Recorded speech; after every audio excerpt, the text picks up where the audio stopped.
Hello lovely humans, welcome back to another vlog. And I'm pretty sure today's video is going to be a house project video. I don't know how much we're gonna get done, but there's a current big one underway that I figured I'd show you, because I can't believe my husband's doing this today. It is so hot outside and yet he is busting his tail with this. This used to be my, oh my goodness, look at this. This used to be my filming room. So there used to be a queen size bed here when it was guest room, and now it is Millie's room. And we had these lights up here, but we don't need 4 stage lights over a changing table. So he has been climbing up into the attic. Does he have it fit out yet? So this actually has always been exposed to the direct attic space, which makes everything like really hot. So this is my closet. It just radiates heat. In fact, I used to store my hats up there, but when summer hit, they actually started bending because it was so hot. Like, let me show you. This hat is actually from my sister-in-law. So it like curls up. That's the back. It's supposed to be flat. And it's not, because the heat in this closet. So he is cutting a piece of plywood to go up there, because plywood has a higher R value than drywall does. So although it's not going to be super attractive, at least it's covered and hopefully my clothes will be less hot. Because in turn, it then makes this room really warm, because again, direct access to the attic when it's like 97 degrees outside today makes it really hot for when Millie's sleeping. Oh my goodness, it's a lot of clothes. I'm hoping he can get this wrapped up enough that I can get her down for her nap in like the next 20-30 minutes. But I'm just grateful it's happening, right? We are grateful it's happening. I should probably organize my shoes while this is all exposed. But he's probably gonna be back in here in a minute. Any hoodles. Hi. I still haven't decorated for fall yet. Can you believe that? I got it all out in the last vlog. I unloaded some of it. I did do the paper towels, which you probably already saw or you're about to see. But seeing as it's already 3:30-ish, we gotta get a move on if we're gonna have all that happen today. So thank you so much for joining us for yet another vlog. Oh, I should probably update you guys on the weed situation. We haven't done anything yet. But I got a bunch of really good feedback from people. Some people suggested salt water, putting it on the weeds. And if you haven't seen what I'm talking about, I'm going to link the video right here for you to go check out. There is a super toxic weed that is taking over our property. It's not good for the animals. It's not good for humans. We got to figure out how to get rid of it because it spreads very quickly. So someone suggested spraying it with salt water, which sounds fantastic, but it kills the soil. The salinity in the soil becomes so like nothing can grow there, at least for a while. It could potentially, from what I have seen, be a couple years before anything can grow there. We might do something like that in the horse pasture, because that's already, the previous owner put like, what's that gravel called? Elias would know. Put gravel pad down basically to store large construction equipment. So nothing's really growing there except for these weeds. So I would be okay to maybe do the salt action over there, because it's rocks, so it's not going to turn muddy for the horses. So that's a big concern. We don't want them slipping and sliding. See, because, okay, the heart of the concern with removing these weeds is if we kill the soil activity, then that will basically just be like an open mud pit on our property. So we don't want to have that in the horse enclosure. We have to have something, because obviously if nothing can grow, only mud and dirt can exist there. Someone else suggested boiling water. They actually reached out to their in-laws who run an organic winery in Sicily. Okay, I didn't know that was a job, but now new dream job unlocked. And they said pour boiling water on them and then pull them. Like, that's smart. I already knew about the vinegar hack. It's just so much that it feels really overwhelming. And then a bunch of people, and by a bunch I mean like 3 or 4 people, recommended putting a tarp over the top. The issue with that is there's so much and the tarp probably wouldn't stay down. But I like the idea of smushing it and then like greenhouse effect of just baking it, you know, where it's just like it can't grow anymore. But at least that way, oh, my nose is so itchy, sorry. But at least that way we're not killing the soil. But then we're also like kind of preserving the seeds. So maybe we cut it first, then put stuff on top of it, so then it just dies. We got options. We've got options. But unfortunately, it seems like the most effective option is going to be hand pulling. So I'm just waiting until it's not triple digits outside to be able to do that. Nothing like a good monologue to kick off a vlog, right?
just informed me that we have Weevils. I was a dum-dum. Oh, I was a total idiot, actually. I bought Mylar bags. I was like, I'm gonna store my food in here. And then I didn't. I was like, it'll be fine. And we put them in these yellow and black tubs in the garage because we didn't have room in the house anymore. So I was like, hey, let's throw them in the garage. We've got beans, we've got corn, we've got wheat berries, we've got flour. And he just went to get a bag of flour for me because I was hoping to make some sourdough. And what did you find? Flour weevils. On everything. Everything. The corn, the beans. Do we have rice out there? We have rice out there. Yeah, rice. Everything. Yep. You go look. There's a bin out there. I don't want to look. You should look. I don't want to look. You should look. I'm not going to. It's the one with like flour in the bottom, like loose flour. But I get full body chills. And it's just like, what is all the black flour from? Well, I'm not looking. You should. I'm not looking. Go show the camera. I'm not showing the camera. They don't want to know. They want to know what they look like, so they can know. Google it. It physically makes me uncomfortable. Real life application. So luckily, I've already purchased Mylar bags. Because that was my intent. That was to store them in there. But now we have got like a conundrum on our hands. So we can either sacrifice all the food and like feed it to the animals, right? So if there's weevils in it, it doesn't matter. The animals eat it anyways. Or we can try to salvage it by throwing the food in the freezer for multiple days on end. Luckily, we've got that chest freezer in the garage. According to my research, it's got to be like good and proper, close to 0 degrees Fahrenheit, to kill all of the active adults and the larvae. But in order to do that, we need to make room in the freezers. So, in order to make room in the freezers, we got to move some stuff around. But the good news is this has actually been on my list for a hot minute, and that is organizing this freezer. We have had this bad, go cheese. We've had this bad boy for so many years. I love this freezer. The problem is, look, it's not yellow snow. That's orange juice that exploded in the freezer. The problem is this actually has to be manually defrosted according to some sticker on the summer. Oh my goodness, look how gross this is. Every 6 months. We have not done this since we moved here. We've now lived here for over 3 years. So we have lost a bunch of space in here to simply like ice, just thick chunks of ice. So the other day I went through and I actually inventoried what's in here, and I inventoried what's in here, because we technically have 4 different freezers. So we've got the small one in there, the large one, ooh, I'm blue. Then the chest freezer in the garage, and then the small freezer in the kitchen fridge. So at this point, it just, because there's so much and so much is stored, it just gets chaotic. So I think our plan is going to be clearing out that freezer, and I'll double check the inventory as I'm pulling it out of there. We'll put it in the chest freezer, allow that to defrost, then move the food from the chest freezer into there, and then move the bags with the weevils into the chest freezer. Is that happening today? Mom? Yes, sir. Is the baby asleep? Yes. Oh. So no, you may not ride the hoverboard. How did you know that? Moms know everything. No, I don't think the chest freezer, the freezer shuffle is happening today. Because I really want to decorate for fall. And that's what I told you we're gonna do, and I think we need to do it. I think our souls need it. So I think I'm gonna grab my kiddos. How is it already almost 5 o'clock? I'm ready for it to be fall already. Are you? Me too. Do you want to help me decorate? Yeah. Yeah? Of course. Nice. Hey, will you go get girlies, please? And Yes. is it because are you recording because you want to record you're decorating the house? Kind of. Of course. Sai-Sais also know everything, huh?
excited about the pumpkins that go in your room, huh?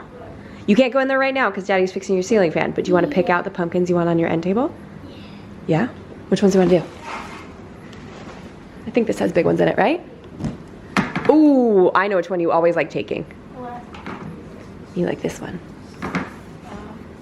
No, not so much? Try a different one. Ooh, you do love the color orange.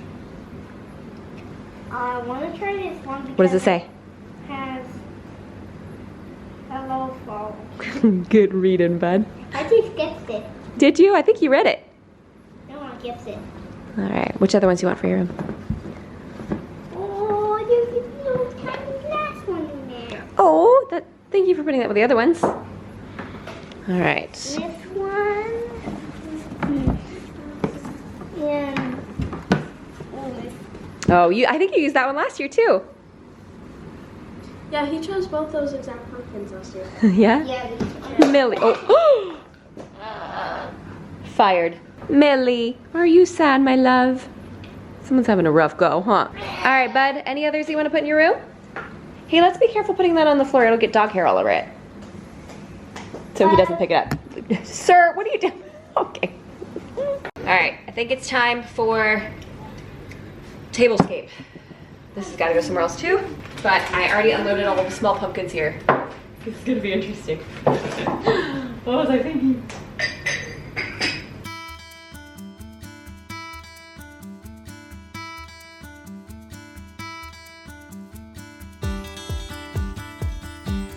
Let's go. So we put one at every place setting. Here you go. I need to wash. Baked potatoes. Oh, that definitely needs to be washed. All right, and we're not gonna worry about the last one where this is. We're just gonna set this in its place. Center it on all the chairs, please. So that one's definitely not centered. Those aren't centered at all. Oh no! Why are you putting these glass plates? All right, you wanna do the ones on the other side? Whoops.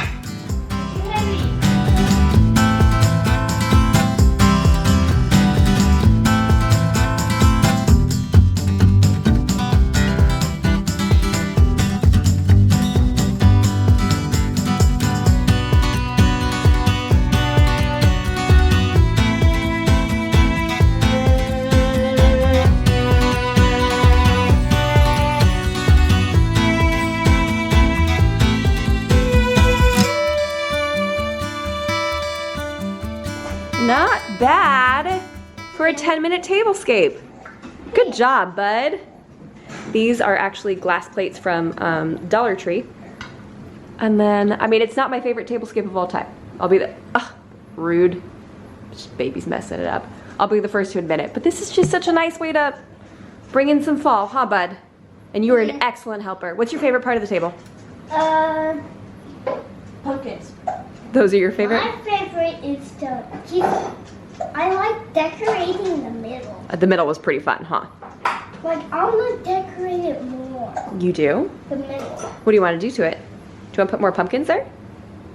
Yeah, like there's non-pumpkins there. Do you want to do ceramic pumpkins like these? Or do you want to do the white ones that are over next to the fireplace because the white will look really nice on that table runner? What do you think? Let's do the white ones. Those ones over there? Yeah. All right, I'm going to set up the camera and then you can do it, okay?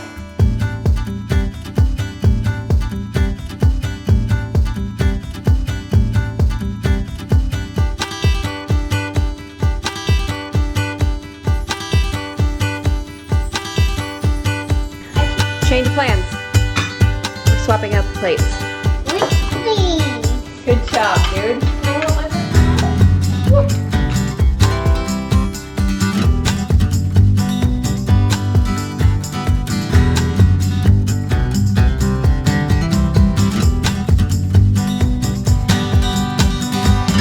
Final product. Did a little bit of shuffling around at the end there. Our most difficult judge is scrutinizing the layers over there. What do you think, bud? I think we nailed it. Perfect. I would like to see one layer, one texture here. And these napkins are a little tiny in my opinion. I think in an ideal situation I would do something called the trifold drape, which is this would go under like this. You see that at a lot of weddings, but that is very impractical for your standard at-home plate, because then it'll just get knocked off and you can't really see it. So I just wish there was like a little something there. But this looks awesome. You did a great job helping, bud. Thanks. Isabel, I really appreciate your input. Yeah. Millie, thank you for your judgment. Well, this was kind of... And for the down the center, I was gonna say the center of the aisle. It's not a wedding. I chose 3 different, I actually continuously use these year over year. There's this vine that has, it almost looks like a willow that's changing colors. So there's some golds and some browns in there. Then we've got hops that really pull that fall feeling in. And then these white berries that I will also reuse at Christmas. Those are so fun. And then we've got all these brass candlesticks. A lot of them still have the price tags on them. And I have yet to use Goo Gone on those.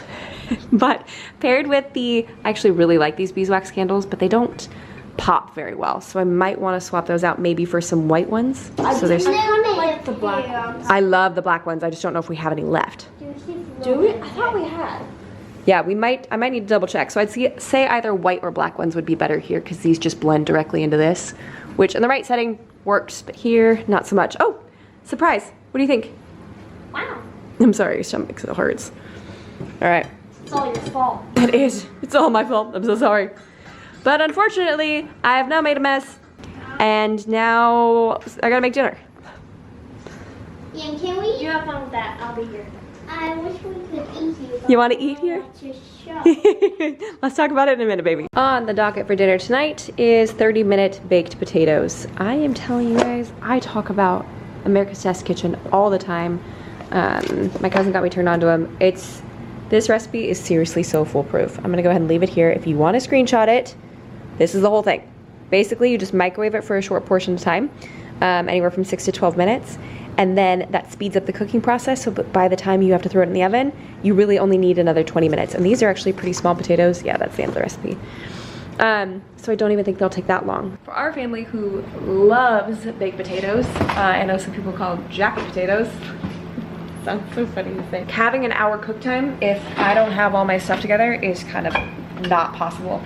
So once I found out this hack, it's great. It's honestly, I can't tell a difference. Elias prefers to bake them for the full hour if possible, but for me, I'm like, I don't care. I'm just gonna microwave them and then we'll bake them for 15-20 minutes. I have leftover shredded barbecue chicken from a dinner earlier this week for the kids, and then I pulled out a sirloin for Elias and I, because we like to have protein with our baked potatoes. We love baked potato night. Like, you should not be able to see the potato anymore by the time we're done with it. I think it's an unofficial rule, but we all abide by it. So while those are microwaving, I'm feeling pretty content with the setup going on over here.